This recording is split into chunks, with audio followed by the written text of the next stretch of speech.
তিব্বতী লামাদের মতে ওগুলো হলো রক্ষক, যারা মহাদেবের এই পবিত্র ধামকে পাহারা দেয়, যাতে কোনো অপবিত্র মানুষ সেখানে পৌঁছতে না পারে। সেটা ভূত, প্রেত, পিশাচ নাকি ইয়েতি, তা আজ পর্যন্ত কেউ নিশ্চিত করে বলতে পারেনি, কারণ যারা ওটার মুখোমুখি হয়েছে তারা কথা বলার মতো অবস্থায় ফেরেনি। অনুভবে অলৌকিক, অনুভব বলে দেয় অলৌকিক রয়ে যায়।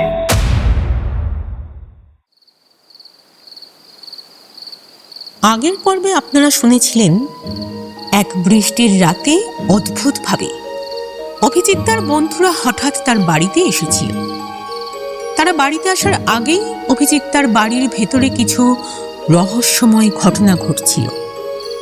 কিন্তু সবচেয়ে অবাক করার বিষয় হল, বিধান আর তাপসও নাকি সেই অদ্ভুত ছায়াটিকে দেখতে পাচ্ছিল। এই কথা শুনে অভিজিৎ তাও বিস্মিত হয়ে যায়। চলুন শুরু করা যাক সেই রহস্যময় রাতের বাকি গল্প। যদি জানতে চান অভিজিৎ তার বাড়িতে কেন এমন অদ্ভুত ঘটনা ঘটছিল, তাহলে শেষ পর্যন্ত অবশ্যই শুনুন। শোন তাহলে, তোদেরকে সবটা একদম গোড়া থেকে বৈজ্ঞানিক আর অলৌকিক দৃষ্টিকোণ থেকে বুঝিয়ে বলি। তোরা হয়তো সাধারণ ভূগোলের বইতে পড়েছিস, পৃথিবীর মাউন্ট এভারেস্টের উচ্চতা প্রায় ৮,৮৪৮ মিটার, যাকে পৃথিবীর সব থেকে দুর্গম আর উঁচু শৃঙ্গ বলা হয়। আশ্চর্যের বিষয় হলো, এই এভারেস্টের চূড়ায় কিন্তু আমাদের দেশের বহু মানুষ, বহু পর্বতারোহী উঠেছেন। তেনজিং নোরগে থেকে শুরু করে বহু বাঙালিও এভারেস্ট জয় করেছে। আজ পর্যন্ত প্রায় ৯,০০০-এরও বেশি মানুষ মাউন্ট এভারেস্টের মাথায় পা দিয়ে ফিরে এসেছে। হ্যাঁ, এটা ঠিক যে অতিরিক্ত ঠান্ডা, অক্সিজেনের অভাব বা তুষারঝড়ের কারণে অনেকে সেখানে গিয়ে মারা গেছেন। তাদের লাশগুলো আজও বরফের নিচে চাপা পড়ে আছে।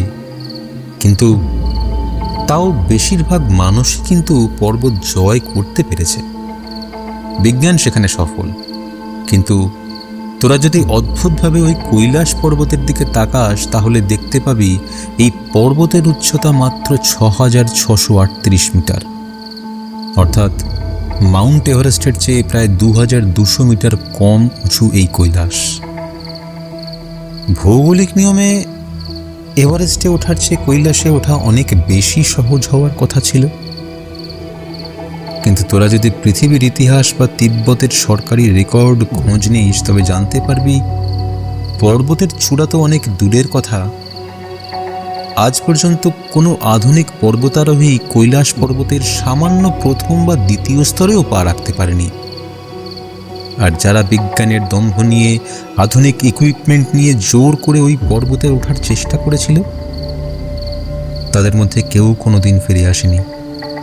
তারা চিরতরে ওই বরফের গোলক ধাঁধায় হারিয়ে গেছে। আর যারা অলৌকিক কোনো কারণে বা ভাগ্যের জোরে আধ রাস্তা থেকে ফিরে আসতে পেরেছিল, তারা ফিরে আসার কয়েকদিনের মধ্যেই এক অদ্ভুত অজ্ঞাত রোগে ভুগে মারা গেছে। তাদের শরীর নাকি ভেতরে ভেতরে শুকিয়ে কাঠ হয়ে গিয়েছিল। কি বলছিস কি অভি? সত্যি সত্যি যারা গেছে তারা আর ফেরেনি? কেন? এমন কি আছে ওই পাহাড়ে? কোনো বিষাক্ত গ্যাস, না কোনো বন্য জন্তু? মানুষ ফিরে এলেই মারা যাবে কেন? বিজ্ঞান আজ পর্যন্ত কোনো উত্তর দিতে পারেনি। আরে অভি, আমার একটা কথা মনে পড়ে গেল। আমি অবশ্য একবার ওই এক সাধুর মুখে, লোকমুখে শুনেছিলাম, ওই কৈলাস পর্বতের চূড়া থেকে নাকি এক অদ্ভুত নীল রঙের আলোর রশ্মি নির্গত হয়। আর সেই রশ্মি নাকি এতটাই শক্তিশালী যে যারা ওই পাহাড়ের কাছাকাছি যায় তাদের চোখের মণি নাকি গলে যায়, তারা আর চোখে দেখতে পায় না। এটা কি সত্যি রে, নাকি শুধু ওই গল্প কথা? তোরা যেটাকে রশ্মি বা গ্যাস বলছিস, তিব্বতী লামারা সেটাকে বলে কাল চক্রের শক্তি। আমি তোদের একটা ঐতিহাসিক ঘটনা এবং অকাট্য প্রমাণ দিচ্ছি, শোন। সালটা ছিল 1990-এর দশকের শেষ দিক। রাশিয়ার এক বিখ্যাত চক্ষু বিশেষজ্ঞ এবং গবেষক ডক্টর আর্নেস্ট মোলদাসেভ, তার সাথে কয়েকজন ভূতাত্ত্বিক, পদার্থবিদ আর পর্বতারোহীদের একটা বড় টিম নিয়ে কৈলাস পর্বতের রহস্য উন্মোচনে গিয়েছিলেন। তারা কিন্তু পাহাড়ে ওঠার জন্য যাননি, তারা গিয়েছিলেন পাহাড়ের নিচে ক্যাম্প করে ওটার জ্যামিতিক গঠন পরীক্ষা করতে। ডক্টর মোলদাসেভ ফিরে এসে একটা বই লিখেছিলেন। বইটার নাম where do we come from. তোরা যদি কখনো সেই বইটা পড়ার সুযোগ পাস তবে দেখতে পাবি সেখানে উনি ওনার মূল বক্তব্যে পরিষ্কার লিখেছেন, কৈলাস কোনো প্রাকৃতিক পর্বত নয়,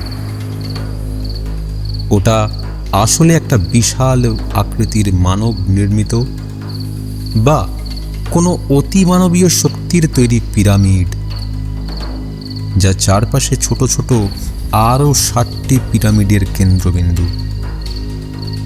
মোলদাসেভ তাঁর বইতে লিখেছেন, কৈলাস পর্বতের খাড়া দেওয়ালে পা রাখা মাত্রই মানুষের শরীরের ভেতরের বায়োলজিক্যাল ক্লক বা জৈবিক ঘড়ি অবিশ্বাস্য গতিতে চলতে শুরু করে। ওখানে সময়ের কোনো নিয়ন্ত্রণ থাকে না। তোদের হাত ঘড়ি বা কম্পাসের কাঁটা ওখানে গিয়ে পাগল হয়ে যাবে, দিক নির্দেশ করতে পারবে না, দিক ভ্রান্ত হয়ে যাবি তোরা। আর সব থেকে ভয়ঙ্কর অলৌকিক ঘটনাটা কি জানিস? ডক্টর মোলদাসেভের টিমের 4 জন সাইবেরিয়ান পর্বতারোহী, যারা তিব্বতী গাইডদের নিষেধাজ্ঞা অমান্য করে রাতের অন্ধকারে একটা নির্দিষ্ট লাইনের ওপারে চলে গিয়েছিল, তারা যখন মাত্র কয়েক ঘন্টা পর ক্যাম্পে ফিরে এলো তখন তাদের চেনা যাচ্ছিল না। মাত্র কয়েক ঘন্টার মধ্যে তাদের মাথার চুল সম্পূর্ণ পেকে সাদা হয়ে গিয়েছিল। হাতের আর পায়ের নখগুলো ইঞ্চিখানেক বড় বড় হয়ে ফেটে রক্ত বেরোচ্ছিল। তাদের চামড়া কুঁচকে 80 বছরের বুড়োদের মতো হয়ে গিয়েছিল। আর সব থেকে অলৌকিক ব্যাপার, ক্যাম্পে ফিরে আসার ঠিক 1 থেকে 1.5 বছরের মধ্যে ওই 4 জন পর্বতারোহী একে একে বার্ধক্যজনিত কারণে অঙ্গ বিকল হয়ে মারা যায়। চিকিৎসা বিজ্ঞান তাদের বাঁচাতে পারেনি, যেন কেউ তাদের শরীরের ভেতরের সময়টাকে এক ধাক্কায় 60 বছর এগিয়ে দিয়েছিল। তারা যখন পাহাড়ে উঠছিল তখন নাকি তারা অনুভব করেছিল এক অদৃশ্য অভৌতিক এনার্জি পাওয়া তাদের বুকের ওপর চেপে বসছে। একটা চাপা ফিসফিসানি আওয়াজ তাদের মগজের ভেতর ঢুকছিল, যা তাদের বারবার বলছিল, ফিরে যাও, ফিরে যাও, এটা নশ্বর মানুষের জায়গা নয়।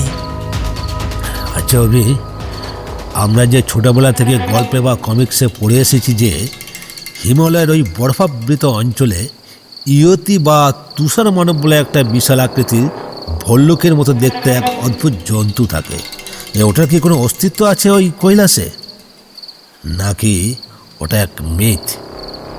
দেখ তাপস, বিজ্ঞান ইয়েতিকে স্বীকার করে না, কিন্তু ওই রাশিয়ান টিমটা যখন কৈলাসের উত্তরমুখে বেস ক্যাম্প করেছিল তখন তারা ডায়েরিতে কিছু ভয়ঙ্কর অভিজ্ঞতার কথা প্রমাণ হিসেবে লিখে গেছে। মাঝরাতে যখন বাইরে -30 ডিগ্রি সেলসিয়াস তাপমাত্রা, তখন নাকি ওনারা তাঁবুর বাইরে বরফের ওপর এক অদ্ভুত ভারী পায়ের আওয়াজ শুনতে পেতেন।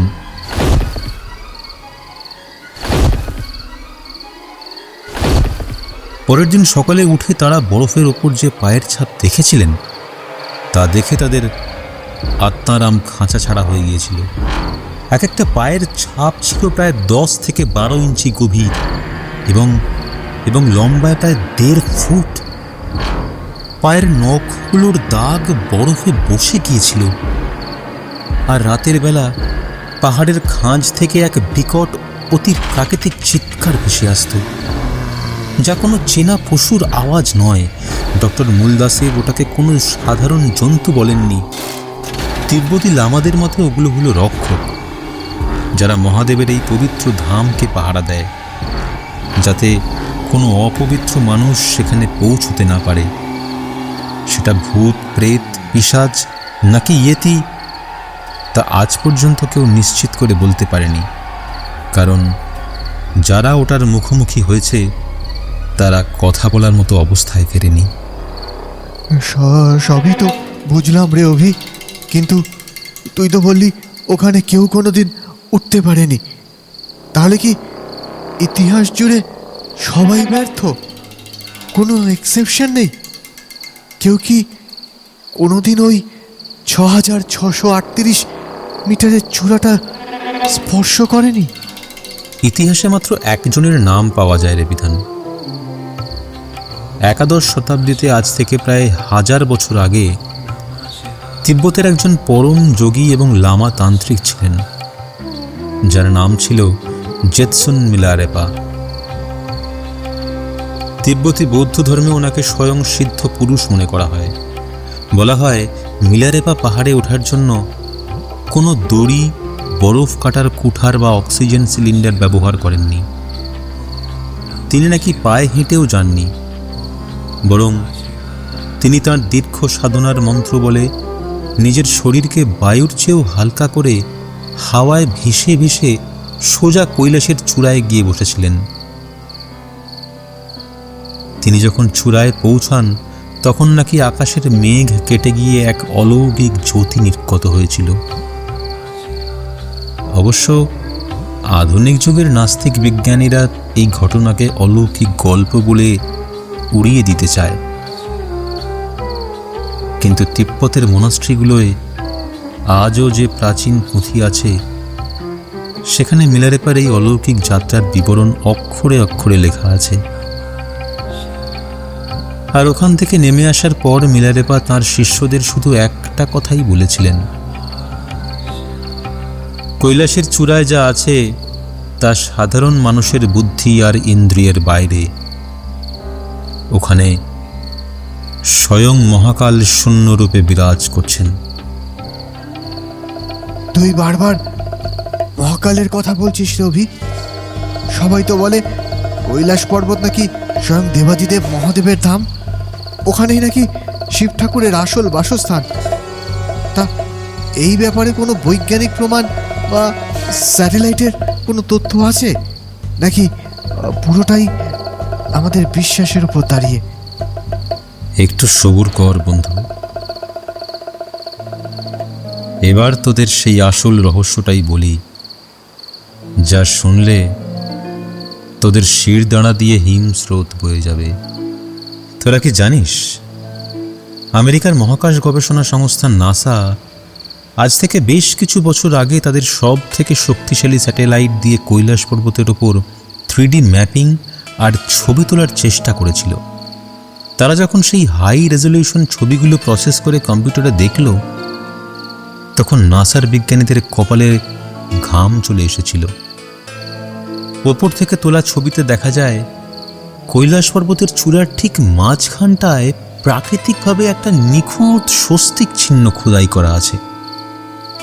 শুধু তাই নয়, সূর্যের আলো যখন একটা নির্দিষ্ট কোণে ওই পাহাড়ের ওপর পড়ে, তখন পাহাড়ের ছায়াটা ঠিক একটা বিশাল ওম চিহ্নের আকার নেয়।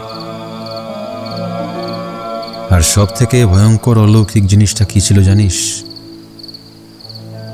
নাসার ওই স্যাটেলাইটে থার্মাল ইমেজিংয়ে দেখা গিয়েছিল কৈলাস পর্বতকে ঘিরে এক অদ্ভুত অদৃশ্য অবয়ব রয়েছে, যা দেখতে হুবহু একটা বিরাট আকৃতির সাপের মতো, যেন একটা অনন্ত নাগ পুরো পর্বতটাকে নিজের শরীরে পেঁচিয়ে ধরে পাহারা দিচ্ছে। বিজ্ঞান এটাকে ম্যাগনেটিক ফিল্ড বা চৌম্বকীয় বলয় বলে ব্যাখ্যা করার চেষ্টা করেছিল, কিন্তু সেই বলয়ের ফ্রিকোয়েন্সি পৃথিবীর অন্য কোনো চৌম্বক ক্ষেত্রের সাথে মেলে না, যেন ওটা কোনো ভিন গ্রহের বা উচ্চতর মাত্রার কোনো এনার্জি গ্রিড। আচ্ছা অভি, তুই নাসা বা রাশিয়ার কথা বললি, আমাদের প্রতিবেশী দেশ চীন, তারা তো কোনো ধর্মকর্ম বিশ্বাস করে না, তারা তো কমিউনিস্ট। তারা কি কোনোদিনই চেষ্টা করেনি তাদের আধুনিক মিলিটারি বা হেলিকপ্টার দিয়ে ওই পাহাড়ের রহস্যভেদ করতে? ও, ভালো কথা মনে পড়ল। আমি একবার একটা আর্টিকেলে পড়েছিলাম যে ওই কৈলাস পর্বতের ওপর দিয়ে আজও পর্যন্ত কোনো কমার্শিয়াল প্লেন বা হেলিকপ্টার উড়ে যেতে পারে না। ওটা নাকি নো ফ্লাই জোন। এটা কি সত্যি রে? একদম 100% সত্যি। কৈলাস পর্বতের ওপর দিয়ে কোনো প্লেন বা হেলিকপ্টার যাওয়ার সাহস পায় না, কারণ ওখানকার ম্যাগনেটিক অ্যানিমেলাই বা চৌম্বকীয় বিকৃতির কারণে বিমানের সমস্ত নেভিগেশন সিস্টেম এক মুহূর্তে স্তব্ধ হয়ে যায়। এবার শোন চীনের সেই ভয়ঙ্কর কাণ্ডটা। আজ থেকে প্রায় বছর 20 আগে চীনের সরকার এই অলৌকিকত্বকে বুড়ো আঙুল দেখানোর জন্য একটা স্পেশাল মিলিটারি অপারেশন চালায়। তারা তাদের সেরা এবং সব থেকে আধুনিক একটা হেলিকপ্টার পাঠায়, যার উদ্দেশ্য ছিল কৈলাস পর্বতের ঠিক চূড়ার ওপর ল্যান্ড করা অথবা খুব কাছ থেকে ছবি তোলা। হেলিকপ্টারে ছিলেন চীনের 2 জন সব থেকে অভিজ্ঞ মিলিটারি পাইলট। সেই পাইলটদের অফিসিয়াল রিপোর্টে যা লেখা ছিল তা শুনলে গায়ে কাঁটা দেবে তোর। হেলিকপ্টারটি যখন পাহাড়ের ওপর দিয়ে উঠছিল সব ঠিকঠাক ছিল, কিন্তু যখনই তারা চূড়া থেকে ঠিক 1 কিলোমিটার দূরত্বে পৌঁছালো তখনই আবহাওয়া 1 সেকেন্ডের মধ্যে সম্পূর্ণ বদলে গেল। কোনো পূর্বাভাস ছাড়াই আকাশ ছিঁড়ে এলো এক বিশাল কুচকুচে কালো মেঘ। চারদিক থেকে ধেয়ে এসে হেলিকপ্টারটাকে ঘিরে ধরল। চারপাশটা এতটাই অন্ধকার হয়ে গিয়েছিল যে ককপিটের ভেতরে পাইলটরা নিজেদের হাত পর্যন্ত দেখতে পাচ্ছিলেন না। তার সাথে শুরু হলো এক ভয়ঙ্কর ঝড় আর ওলট পালট হাওয়া, যা হেলিকপ্টারটাকে একটা কাগজের নৌকার মতো দোলাচ্ছিল। আর সব থেকে অদ্ভুত ব্যাপার কি জানিস? পাইলটরা রেডিওতে বেজিংয়ের হেডকোয়ার্টারে চিৎকার করে বলছিলেন তারা উইন্ডস্ক্রিনের বাইরে কোনো মেঘ দেখতে পাচ্ছেন না। তারা দেখছেন এক বিশাল জ্বলন্ত নীল রঙের চোখ, আর তাদের কানের ভেতর নাকি একটা বিকট ধাতব গর্জন শুনতে পাচ্ছিলেন তারা, ঠিক যেমন একটা রুদ্রমূর্তিধারী কোনো সত্তা চিৎকার করছে। হেলিকপ্টারের সমস্ত ইঞ্জিন বিকল হতে শুরু করলো। পাইলটরা কোনো মতে আত্মনিয়ন্ত্রণ বজায় রেখে চীনের এয়ারফোর্স কন্ট্রোলকে মেসেজ পাঠান এবং মরিয়া হয়ে হেলিকপ্টারটাকে নিচের দিকে ঘুরিয়ে দেন। আর আশ্চর্যের শেষ এখানে নয়। হেলিকপ্টারটি যখন ওই 1 কিলোমিটারের রেডিয়াসের বাইরে নেমে এলো তখন তারা দেখল চারপাশ একদম পরিষ্কার। আকাশে কোনো মেঘ নেই, ঝড় নেই, একটা পাতাও নড়ছে না। নিচে একদম শান্ত পরিবেশ। চীন সরকার সেই রিপোর্টের পর আজ পর্যন্ত আর কোনো দিন কৈলাসে কোনো বিমান পাঠানোর সাহস করেনি। ওটাকে অফিসিয়ালি নিষিদ্ধ ঘোষণা করা হয়েছে। বসার ঘরের ভেতর তখন এক দিন পতন নিস্তব্ধতা। শুধু রান্নাঘর থেকে তেল গরমের একটা হালকা ছ্যাঁক ছ্যাঁক শব্দ আসছিল। কিন্তু 3 বন্ধুর মন তখন ঘর ছেড়ে চলে গেছে 1000 মাইল দূরে, বরফে ঢাকা সেই রহস্যময় কৈলাসের বুকে। বিধানের কপাল দিয়ে টপ টপ করে ঘাম ঝরছে। ও জিভ দিয়ে ওর শুকনো ঠোঁটটা ভিজিয়ে নিল।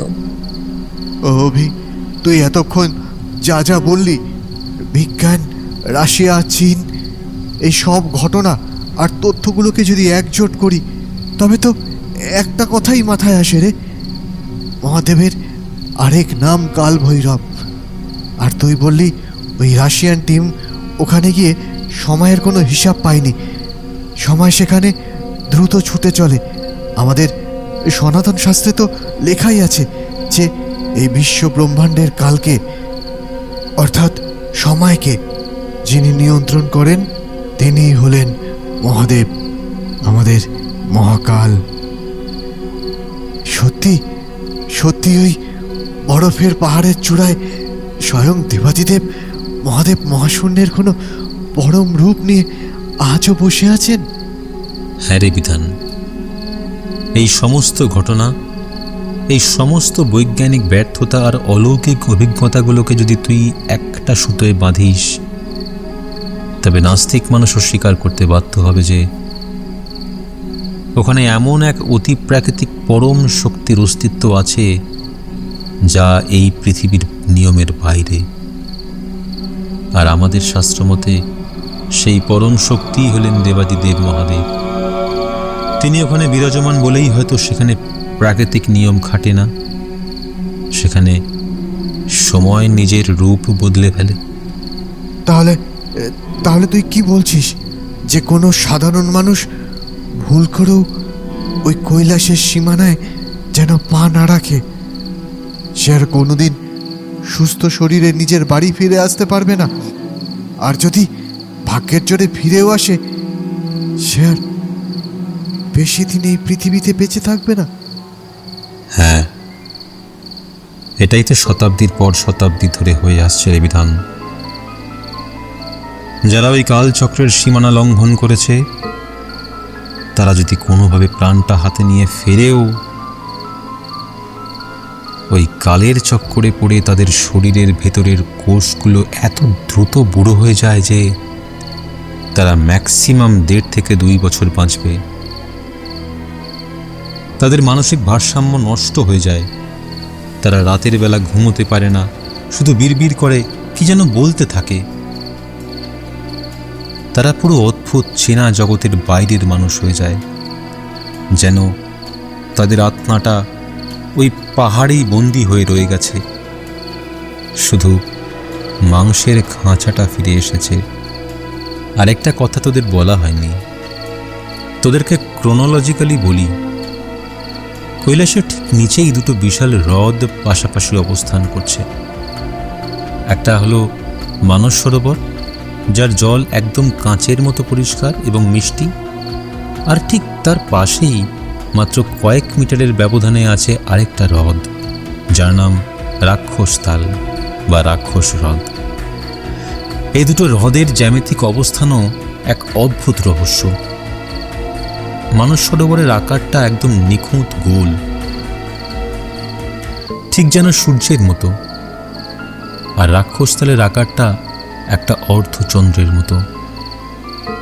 এমনিতেই যে কোনো সাধারণ তীর্থযাত্রী মানস সরোবরে যেতে পারেন, যেখানে স্নান করতে পারেন, জল নিতে পারেন, কিন্তু ওই রাক্ষসতালের জলের কাছাকাছি কোনো মানুষ যেতে পারে না।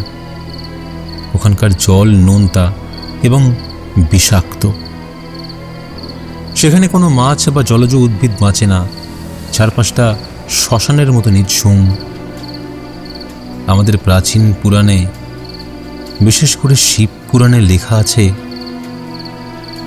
ব্রহ্ম মুহূর্তে অর্থাৎ রাত 3টে থেকে 4:30 মধ্যে স্বয়ং স্বর্গের দেবদেবীরা আকাশ থেকে আলোক রূপে নেমে আসেন ওই মানস সরোবরের পবিত্র জলে স্নান করতে। আর পাশের ওই রাক্ষসতাল, ওটা হলো চরম নেগেটিভ এনার্জির আখড়া। ত্রেতা যুগে লঙ্কার রাজা রাবণ মহাদেবকে প্রসন্ন করার জন্য ওই রাক্ষসতালের তীরে দাঁড়িয়ে এক পায়ে খাড়া হয়ে ঘোর তপস্যা করেছিলেন।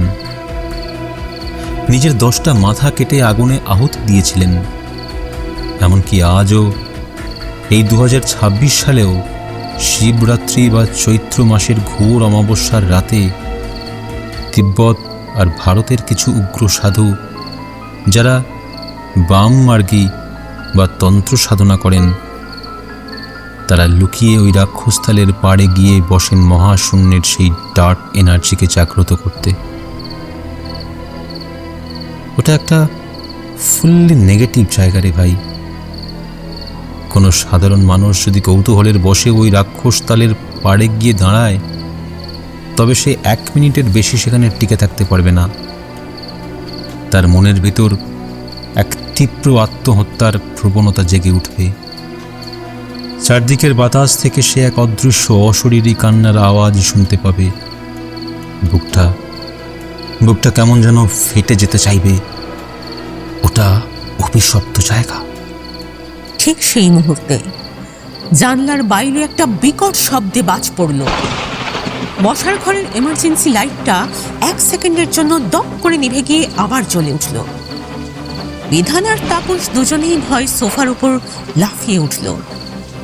দুজনেরই কপাল বেয়ে ঠান্ডা ঘাম ঝরছে। রান্নাঘর থেকে সুস্বাদু চিকেন কষার গন্ধ ভেসে আসছিল ঠিকই, কিন্তু এই মুহূর্তে ঘরের ভেতরের পরিবেশটা এতটাই অলৌকিক আর গা ছমছমে হয়ে উঠেছে যে সেই সুগন্ধটাও যেন কেমন একটা যজ্ঞের ধূপের গন্ধের মতো মনে হতে লাগলো।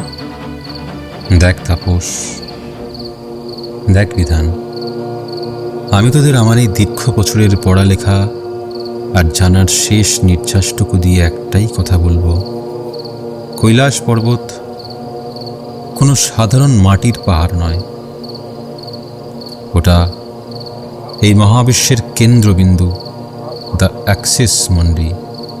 ওখানে যদি স্বয়ং দেবাদিদেব মহাদেব ও মাতা পার্বতী থেকে থাকেন, তবে আমাদের মতো এই রক্ত মাংসের সাধারণ নশ্বর মানুষের দ্বারা, এই কলিযুগের চোখের দ্বারা কোনো দিন সম্ভব নয় তাঁর দর্শন পাওয়া। বিজ্ঞান যত বড়ই দম্ভ করুক না কেন, মহাকালের সেই পরম রহস্যের কাছে বিজ্ঞানকে চিরকাল দরজার বাইরেই হাত জোর করে দাঁড়িয়ে থাকতে হবে। ওটার ভেতরে ঢোকার চাবিকাঠি কোনো মানুষের কাছে নেই, কোনোদিন থাকবেও না। আর কি গো, তোমরা 3 বন্ধু মিলে ঘরের আলোটা এমন টিমটিমে করে কিসের এত গম্ভীর আলোচনা করছো বলো তো? বাইরে অত জোরে বাজ পড়লো আর তোমরা যেন কেমন ভূত দেখার মতো মুখ করে বসে আছো। একটু এদিকে আসো তো, এতগুলো প্লেট আমি একা নিয়ে যেতে পারবো না, অনেক রাত হয়ে গেছে, এবার খেয়ে নাও তোমরা। দাঁড়াও তো, আর একটু বাকি আছে, আসছি, দাঁড়াও। শেষ লাইনটাই তুমি বাধা দিলে। তুমি একটা একটা করে নিয়ে এসো না, অসুবিধা নেই। হ্যাঁ, তোদের যেটা বলছিলাম। অভিজিৎদার কথা শেষ হওয়ার আগেই বাইরের ওই রুদ্ধশ্বাস থমথমে আবহাওয়াকে ছিঁড়ে দিয়ে বেডরুমের ভেতর থেকে হঠাৎ বেজে উঠল তার মোবাইল ফোনটা। এক অদ্ভুত কর্কশ সুরের সেই রিংটোন যেন ঘরের ভেতরের জমে থাকা জমাট নিস্তব্ধতাকে এক নিমেষে কাঁচের মতো টুকরো টুকরো করে দিল। সেই শব্দের তীব্রতায় 3 বন্ধুই কেমন যেন চমকে উঠল। উফ, এ তো মহা ঝামেলা। শেষ লাইনটা আমায় বলতেই দিল না। দাঁড়া তোরা, ফোনটা আমার বেডরুমে, দেখি আবার কে কল করলো। বস তোরা বস, আমি আসছি। কলটা রিসিভ করেই আসছি।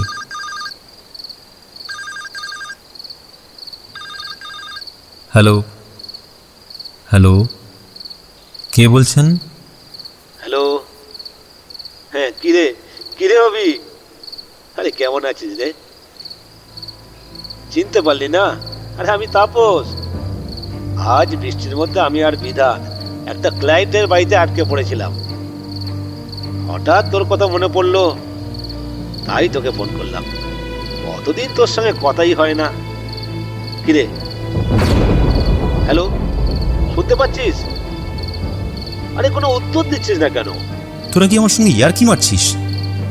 আমার ড্রয়িং রুমে তোরা দুজন বসে আছিস, এতক্ষণ এত গল্প করলাম, আর এখন বলছিস তোরা নাকি কোনো ক্লায়েন্টের বাড়িতে। তাহলে আমার বাড়িতে কারা এসেছে? কি বলছিস কি? আমরা দুজন তোর বাড়িতে বসে আছি? তুই মনে হয় জেগে জেগে স্বপ্ন দেখছিস। এই এই তুই এখন একটু বিশ্রাম নে। হ্যাঁ হ্যাঁ, বুঝতে পারছি। ওই কৈলাস নিয়ে চর্চা করাটা তোর এখনো চলছে, যার কারণে তোর ওই মাথাটা পুরোই গেছে। এই চার, আমি কাল আবার ফোন করবো তোকে। রাখলাম, বাই। হ্যাঁ গো, কোথায় তুমি? আর ওনারা কোথায় গেল? ড্রয়িং রুম তো পুরো ফাঁকা। এদিকে এসো তাড়াতাড়ি, দেখো কেউ কোথাও নেই। আমি তখন ফোনটা রেখে এক দৌড়ে বাইরের ঘরে গেলাম। গিয়ে দেখি সত্যিই সেখানে কেউ নেই। আমি তখন ভাবতে শুরু করলাম, কাদের সঙ্গে তাহলে এতক্ষণ এত কথা বললাম?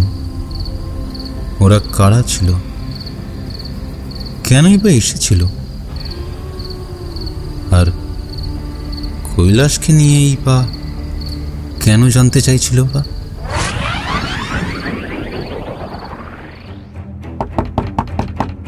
কে আবার আসবে এই সময় এই খামখেয়ালি দুর্যোগের মধ্যে?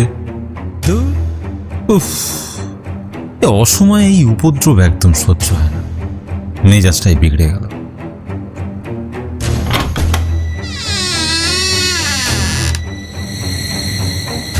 এ কি, কেউ নেই তো? এই দুর্যোগের রাতে তাহলে কে করা নাড়ল? ওই কে রে? কেউ ইয়ার কি করছে নাকি? ওরা কি কোনো শুভ শক্তি নাকি অশুভ শক্তি? তাহলে কি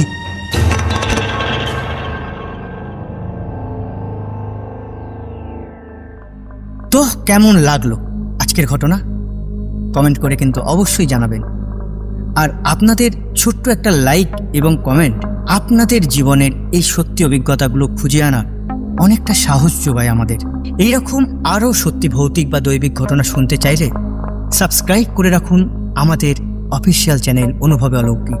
পাশে থাকা বেল আইকনটি প্রেস করুন যাতে আমাদের পরবর্তী ভিডিও সবার আগে আপনার কাছে পৌঁছায়। আর হ্যাঁ, বন্ধুদের মাঝে শেয়ার করতে ভুলবেন না। আপনার জীবনে ঘটা বা আপনার পরিচিত কারোর জীবনে ঘটা যদি কোনো সত্যি ভৌতিক বা দৈবিক ঘটনা থাকে, তাহলে নিচে দেওয়া আমাদের অফিসিয়াল মেল অথবা হোয়াটসঅ্যাপ নাম্বারে আপনার ঘটনা পাঠিয়ে দিন। আপনার সেই সত্যি ঘটনাটি আমরা আমাদের নিজেদের কণ্ঠে পৌঁছে দেবো হাজার হাজার মানুষের কাছে আমাদের কোনো একটা পর্বে। আজ এখানেই শেষ। ভালো থাকবেন, সুস্থ থাকবেন। শুভরাত্রি, নমস্কার।